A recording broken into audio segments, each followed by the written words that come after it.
Next on TOONDISE, it's an all-new episode of GameView.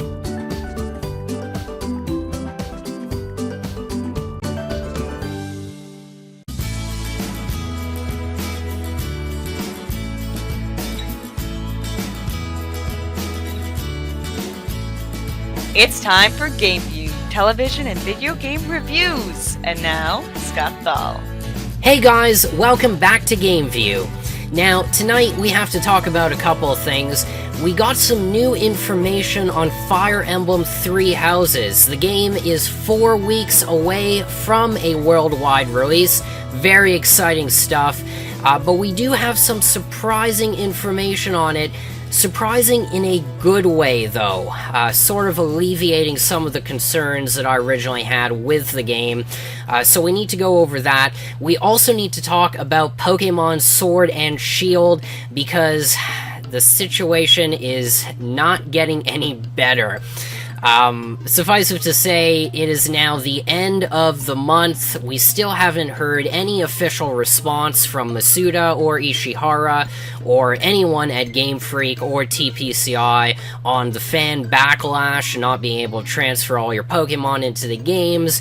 And with each passing day, fans are getting angrier, more comments are being posted, a lot more dislikes. The like to dislike ratio is spiraling out of control on the Nintendo Treehouse video showcasing the games, so we do need to go over that. And last but not least, I want to talk a little bit about game delays, because we've already seen our share of first-party game delays on the Switch, and while I do think sometimes a delay is necessary, like with Pokémon Sword and Shield, having too many delays can be indicative of a bigger problem, and I think that's what we're seeing with a lot of the first-party games on the Switch itself. So yeah, we definitely need to go over that. Before we get started, though, happy Super Mario Maker 2 Day! Finally, we get our first brand new first-party release for the Switch of the year, and it's not Yoshi's Crafted World, so there has to be something said about that, right? But yeah, that's out today. As I speak, tons of videos being uploaded all over the internet, YouTube, Twitch, on people designing levels and sharing content, so that's really great to see. Hopefully Nintendo can just fix that online part, and then we'll be good to go. As always, if you guys enjoy tonight's episode, make sure to hit that like button, subscribe to TOONDISE, and also click the bell icon so you can be notified every time a new episode of GameView airs. And we are going to start tonight's episode off with Fire Emblem. So, here we go. Fire Emblem, like I said, it's out in 4 short weeks.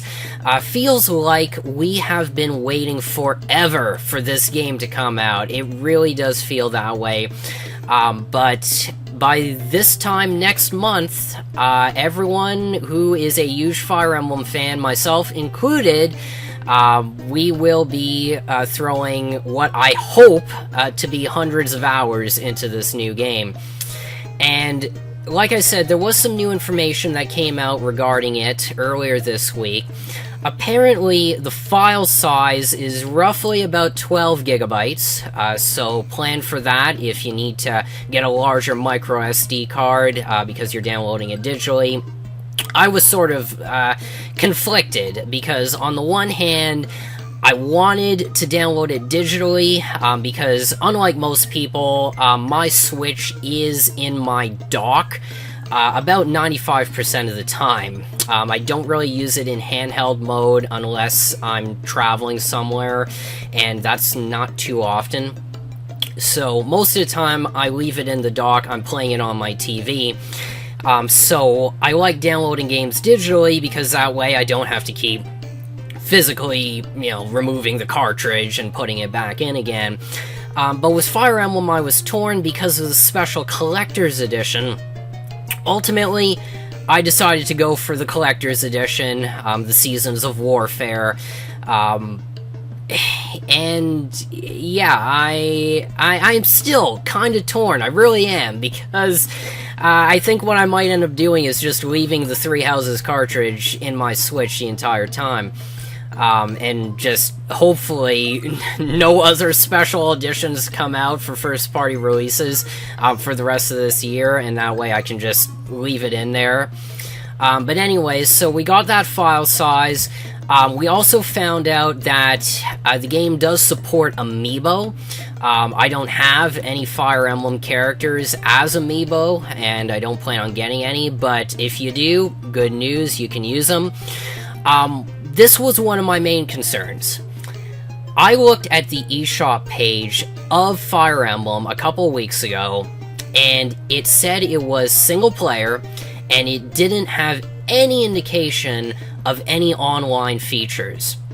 Apparently, we now know there is Switch Online support for this game. Now, obviously, you're going to need a Nintendo Switch Online subscription, but that makes me hopeful. That makes me think there is going to be some sort of online connectivity.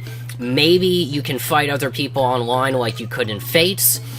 Maybe there's some other online aspect as well, but that's good because that extends the replayability of the game. And this was something that Intelligent Systems didn't really touch on either, but now we know apparently there will be DLC coming out for this game as well. So whether that's new missions, new equipment, we don't know yet. But again, it looks like, at least for the foreseeable future, at least maybe like a year or a year and a half after the game comes out, there will be new content. And it's kind of a shame that wasn't bundled with the Seasons of Warfare edition. But they need to get every dollar they can, right? So at least it's additional content beyond the main game, extends the life of the game. Because with how long it took them to get this game out, expect the next Fire Emblem game to come out, maybe we're looking at 2023. I mean, geez, like 12 years between, you know, the last home console Fire Emblem and this one. But yeah, so that's good. Good to see some of this information coming out, because if you guys remember, a couple weeks ago I was concerned about it. Intelligent Systems, you know, just working with Koei Tecmo, and just the fact the game had been delayed twice, and something was a little bit off. We weren't getting a whole lot of footage. Intelligent Systems was being very quiet about it, but now we know, with the gameplay we're seeing, with the fact we know it will have online functionality, it will have DLC, the game, I could be wrong on this, but a lot of people are saying the game is fully voiced. I think that's the first time that we've seen that in the Fire Emblem franchise, right? I mean, normally some cutscenes are voiced, others you just get like the first word or two of the sentence voiced, but apparently in this game the entire dialogue is voiced. That's a big step in the right direction. I think if that is the case, major props to Intelligent Systems for finally getting their act together and putting in a lot of time and effort into this game. So we'll see what happens. What I need to know from you guys, though, because Fire Emblem Three Houses will premiere here on TOONDISE. Right now, we're scheduling it for sometime in August.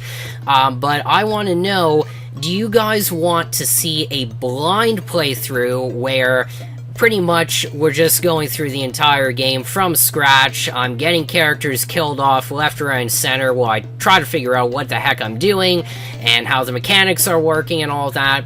Or would you prefer me going through the game first, getting an understanding of the storyline, the actual episodes and missions, and then going through a entire playthrough with you having, I guess, more of an extensive knowledge of what's going to happen in the game. So let me know about that, because we're still trying to figure out how we want to structure the series. But yes, we are still on track to get that out to you, and like I said, right now the plan is to start airing that in August. So you can look forward to that for sure.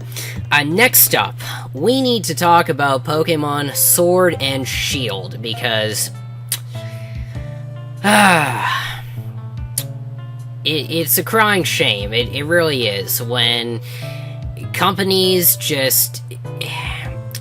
I don't want to say the Game Freak doesn't care, but I think if they're not having some boardroom discussions right now in their Japan offices, just talking about what to do regarding this situation, I think they really need to get on the ball with that, because, like I mentioned at the beginning of tonight's episode, we've now gone through an entire month, and we have not heard anything back from anyone at TPCI or Game Freak addressing the fan outrage, the fan backlash, and it does not look good right now. I mean, this is one of those situations where it's really a PR nightmare for Game Freak and for the Pokemon Company. Last year, if you remember, this was back in about March of 2018. It was a similar PR disaster, right? I mean, we saw the information on Pokemon Let's Go. Everyone was up in arms, concerned, panicking, saying, oh my god, is this the new direction that Pokemon is taking with the wild battle mechanics and forcing this integration of Pokemon Go into their mainline core games, where you're no longer battling wild Pokemon? And everyone was up in arms about it, and TPCI and Game Freak actually had to do some damage control, and that's why we got that video message from Ishihara saying, don't worry, we're coming out with this core game next year, it'll have the core mechanics, just, this is a spin-off, but, I mean, we're trying something new, and it sort of calmed the fan base down in that regard. So that was a crisis. That was fortunately averted, because they actually stepped up to the plate and recognized that a lot of people didn't like the mechanics, they didn't like what they were seeing, so they had to address that. Fast forward to a couple weeks ago, and here we go again, TPCI and Game Freak shooting themselves in the foot, causing a crisis scenario, saying, hey, we've got these new games coming out, they are core games, all your favorite mechanics are back, but you can't transfer all your Pokemon, and everyone went livid. All over Twitter, all over YouTube, all over Twitch, not just in the US and Canada, but also in Japan. People are very angry. They continue to be angry to this day, and rightfully so, because even if you think back to how this all started, it was just a bad situation, a bad way of introducing everything. This all goes back to, I want to say, the Pokemon Direct that aired about a week before the E3 presentation and the Treehouse presentation. And for Masuda and the other people to come out and talk about Pokemon Home and say, yeah, this is a service, you can transfer your Pokemon over, and then a week later, then basically telling everyone, yeah, you know that service that we talked about a week ago where we said you could transfer all your Pokemon? Yeah, you can't actually do that. Not the best, not the best thing they could have done. I mean, not to say that there wouldn't have been some backlash had they actually said that back during the Pokemon Direct itself. But yeah, it was probably not the best idea for them to go ahead and just talk about Pokemon Home and then just drop that tiny tidbit, that tiny restriction, because yeah, that's of no concern, right? A week later. But anyways, so the point I was trying to make through all this is that the longer this goes on without Masuda or Ishihara actually addressing this, the worse it's going to get. Here's the problem, right? So every day that goes by, more negative comments are going up by fans who are very, very disappointed and angry because of what's been going on here. I've gotten an email from the Pokemon Company International, basically just highlighting Pokemon Masters, talking about that game coming to mobile devices. They once again plugged the E3 Treehouse presentation on Sword and Shield. They talked a little bit more about Pokemon Go, but that was pretty much it. And as far as fan reaction goes, well, take a look at this, okay? So the actual Treehouse trailer, it was about half an hour long, where they demoed Sword and Shield. Yeah, this was uploaded to YouTube, and as of today, we've got 1.4 million views, 20,000 likes, and 77,000 dislikes. That's not good, okay? Kind of obvious, but that is not good at all. That's basically an 80% dislike ratio. That has to tell you something. And then when you take a look at some of the comments that are posted, I just want to highlight a couple of these because they're all over Reddit and Twitter and YouTube. But just take a look at some of this stuff, right? You've got people here, here we go, okay? Luis Enrique posts Mega Evolutions on Pokemon Let's Go, but not in this game, really. I used to dream was a Pokemon game with all regions, and now I can't even get all Pokemon. This is from Mateus. Here's another one here. Those battle animations are definitely a step up from Pokemon Red and Blue. Congratulations on deleting many Pokemon for this. Obviously, a hint of sarcasm there because, yeah, the animations are obviously better, but they are very comparable to the 3DS games. Then we get to some of the other comments here from Phoenix Dialga. Higher fidelity animations. Animations are exactly the same as they were back in 2013. What the heck are you smoking, Game Freak?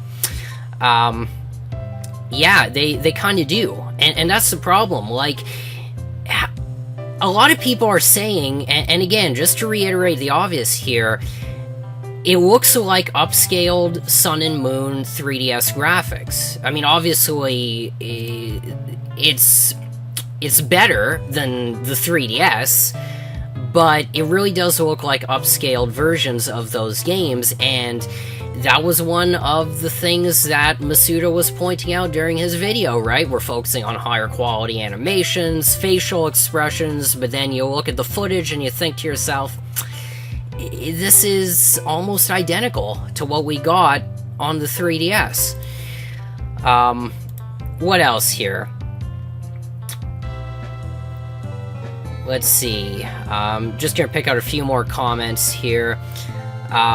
Here's another comment from Andres. All of this because we don't have time, basically paraphrasing what Masuda was saying during the Treehouse presentation. And then, of course, he mentioned spends over a year unnecessarily developing the same games just to add 5 new Pokemon, Ultra Sun and Ultra Moon. Yeah, there was more content added into Ultra Sun and Ultra Moon over the original Sun and Moon, but not so much that would justify, you know, not spending the extra time on Sword and Shield, so I do get it.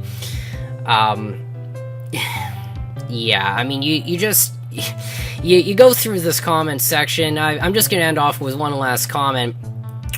This is a funny one. This is from Star of the Show. He writes, "Now I understand why they went with Sword and Shield as the names. They used the sword to cut the Pokédex in half, then they used the shield to block out criticism." Very good metaphor, but it is aptly true.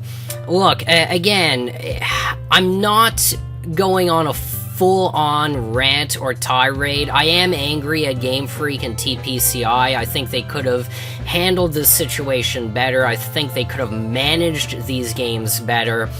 But when you see what's going on, right? I mean, these games, Sword and Shield, just to put this into perspective for you, this goes back to about June of 2017 when they were first announced, right? And at that time, I think Game Freak just had...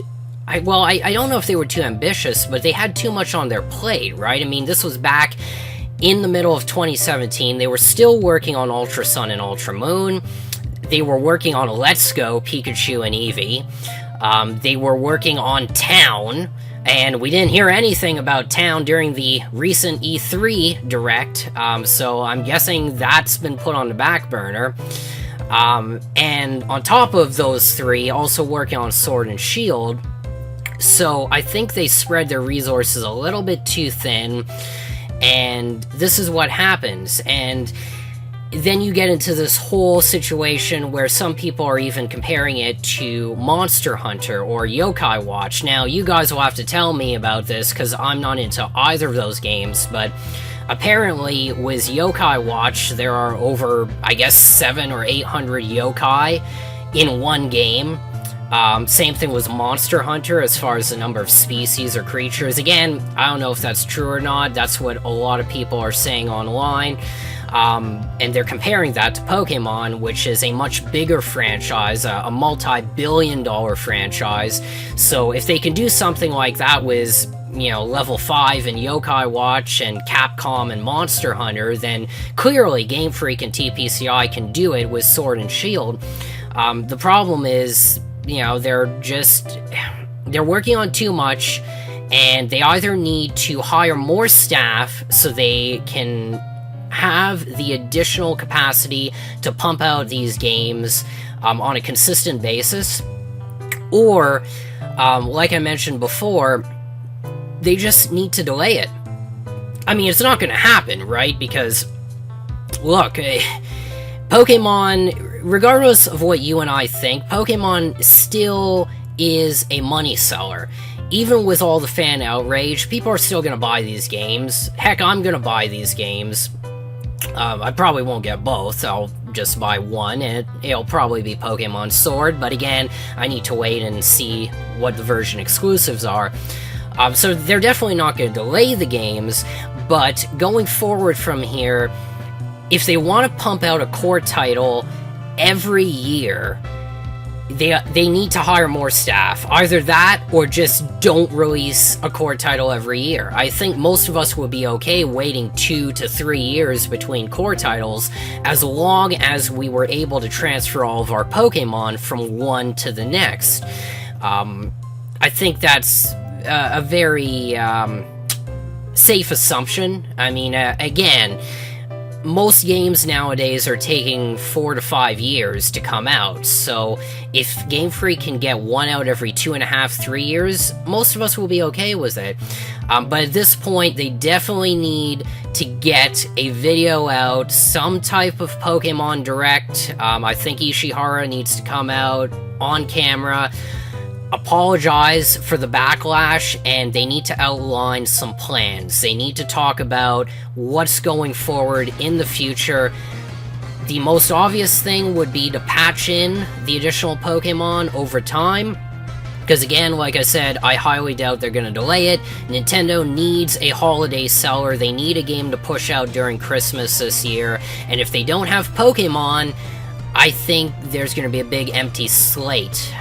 So, yeah, they definitely are not going to delay it, but they do need to address it. They need to talk about what's going to happen. Either they're going to release post-game DLC or content updates to add in the additional missing Pokemon over time, or they have to say, well, okay, in Sword and Shield, obviously it's too late, we can't do anything about that, but when the next core game comes out, all the Pokemon in Sword and Shield will be in there, plus all the others. They have to do one of the two, otherwise this is not gonna look too good come November. So that's pretty much where we're at right now. Last but not least, our final topic of the night, I do want to touch a bit on game delays, because this sort of leads into what I was talking about with Pokemon Sword and Shield. I mean, for those games, I think a delay would be the best option, but this is the tricky part, right?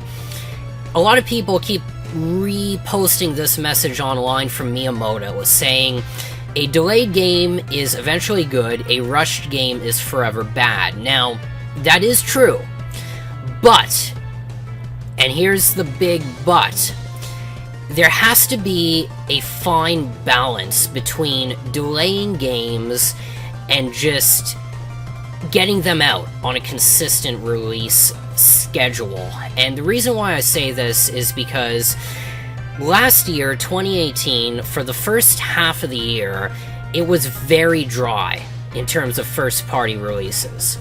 Same thing this year, right? First half of 2019, up until today, very dry. We got a port, New Super Mario Bros. U. We got one new game, Yoshi's Crafted World, designed for 6-year-olds, and that was it.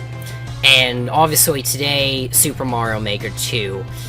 But when you think of delays, a lot of first-party games come to mind here, and this is a bit of a concerning trend when it comes to Nintendo. Fire Emblem was delayed twice. It was supposed to come out in 2018, it got delayed. Then it was supposed to come out in spring 2019, it got delayed a second time. Yoshi's Crafted World, I just talked about that. Well, that game was supposed to be out in 2018 too. That got delayed to spring of 2019. Metroid Prime 4, we just figured, hey, it's coming out this year, maybe it's coming out in 2020. Then the beginning of this year came around, and we found out that Retro was taking over and they were starting from scratch. Another first-party franchise getting delayed. That won't be out for another 3-4 years. Animal Crossing, that was supposed to come out this year. Now that's being delayed till March 2020. And last but not least, of course, now we're talking about Pokemon Sword and Shield, where people actually want these games to be delayed. Again, right? I mean, this is the tricky part, because on the one hand, delaying a game to fix something that's majorly wrong with it, like in Sword and Shield's case, that's a good delay. But having too many delays, I think that shows a sign of a bad trend. And here's what I think the problem is. This has to do, and again, this is just my opinion, you guys can, prove me wrong, but I think a lot of this has to do with Nintendo being behind in the times, behind in the technology. You have to remember that up until now, most of Nintendo's first-party developers, they've been publishing their games on the 3DS, okay? The 3DS is not a, well, I want to say it's not as difficult to create games for the 3DS as it is for a 1080p HD console like the Switch. So you have to take this into account, but this is part of the problem when you're behind in technology and you're behind in publishing games on home console platforms specifically. So up until, I want to say, about 2012, when the Wii U came out, most of Nintendo's developers, they were publishing non-HD games, right? Whether it was on the N64, the GameCube, the Wii, the DS, the 3DS. And even when the Wii U came out, a lot of the first-party developers didn't bother creating games, core games, for their franchises on the Wii U, right? So this is the problem. We did not get a core Animal Crossing, or a core Pokémon, or a core Metroid Prime, or a core Fire Emblem on the Wii U.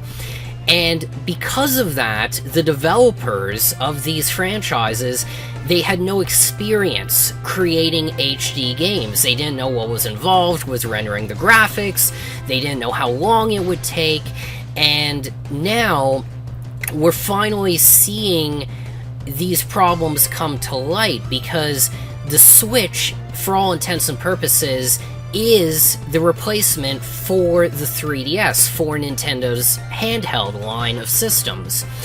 So Nintendo's first-party developers are now being forced to develop their games for a 1080p console for the first time, when in the past, they never needed to do that. And because of that, that's why we're seeing all of these delays. That's why Fire Emblem is getting delayed. That's why Metroid is getting delayed. That's why Animal Crossing is getting delayed, because it's just this unrealistic time frame where in the past, right, I mean, 2-3 years, I want to say, that was roughly the typical timeline for a game to come out, whether that was on the GameCube or the 3DS. In some cases, we were getting like a new entry every year and a half.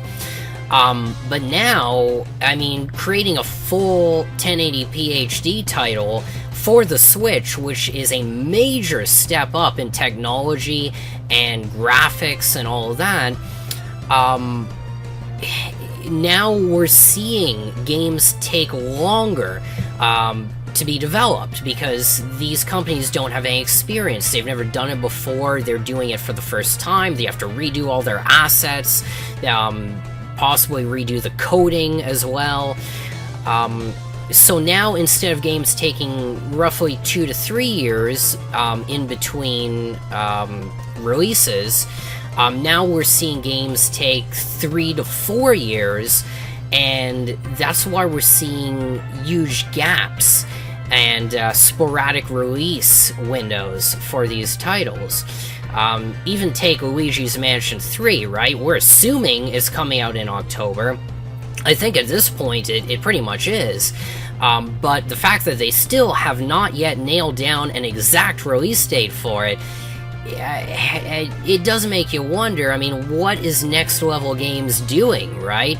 Again, first HD Luigi's Mansion, I get it. You want to take the extra time needed to smooth everything out, to make sure the game is the best it can be, but just the fact that they're taking so long to just give us an actual release date, it makes you wonder. It's like, okay, well, again, this is another example of a first-party franchise that has not had a game developed on this type of advanced technology, this type of advanced system, and because of that, it's taking the programmers and the coders and the graphics artists that much more time and effort to get everything done.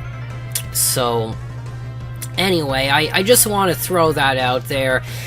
Going into 2020, it'll be interesting to see what Nintendo has planned in terms of first-party releases, because 2020 is going to be an interesting year. I don't think we're far enough beyond the release of Zelda, Breath of the Wild, or Super Mario Odyssey to get a sequel for those games. I think that would be something we would get in maybe 2021. So I don't think we'll get sequels in 2020, but I think we are going to see a lot of the smaller first-party games, and this is what I was talking about before, and we actually have some episodes coming up for GameView that I'm going to talk about these games in a little bit more detail. You Paper Mario fans and you Mario and Luigi fans, I think you have a lot to look forward to next year, and those are just some of the smaller first-party titles that I think will be coming out on the Switch.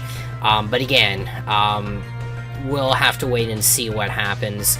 But in the meantime, yeah, let me know what you guys think on everything we talked about tonight, whether it's the news on Fire Emblem, the fact that it will have DLC. Are you happy that Intelligent Systems seems to at least be doing something right with one of their franchises, even if they screwed up the second franchise?